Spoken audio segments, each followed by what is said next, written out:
President Obama has just 2 months left in the White House, and the race is on to publish his memoirs. WSJ reporter Jennifer Maloney joins us now with all the literary details. Hi, Jennifer. So it's not unusual for a president to publish their memoirs post-presidency. Not at all. But the fact that President Obama has already published several well-received books, does that make publishers even more excited? Absolutely.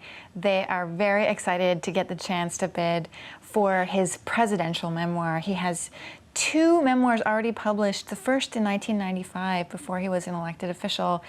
Both of his memoirs have sold 3 million copies each. Amazing. And now, what did former President Clinton get for his memoirs? 15 million, is that right? Got 15 million for My Life, and it has sold 2.9 million copies.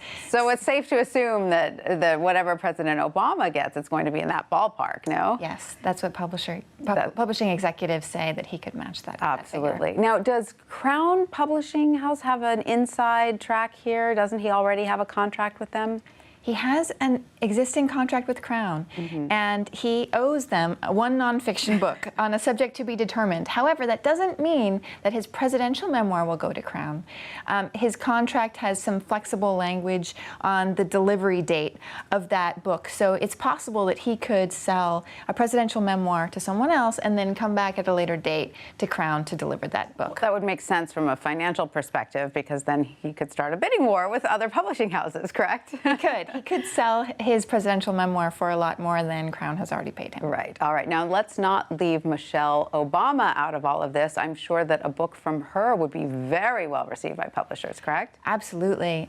They're almost as excited about her book as they are about his, because she's one of the most well-liked figures in American public life at the moment, with an approval rating of 59%.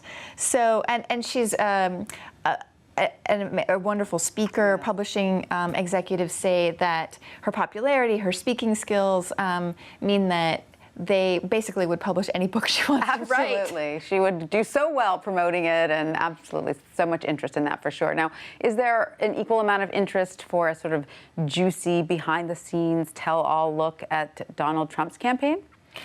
There definitely is interest in an insider's view. Publishing executives, some say they're afraid that no one will come forward to write that insider's tell-all. But if someone were to come forward, then publishers are definitely interested. And are there any names on that short list? I'm assuming that former Trump campaign manager Corey Lewandowski is off the list. While he was campaign manager, he was definitely being sought after. HarperCollins offered him $1.2 million. That deal didn't go through. He then got fired. And now the current campaign manager, Kellyanne Conway, says that she is fielding inquiries, although she's going to wait until after the election to make any decisions. Right, because I guess for it to be sellable, it's got to be juicy. And so that you've got to be careful what you write.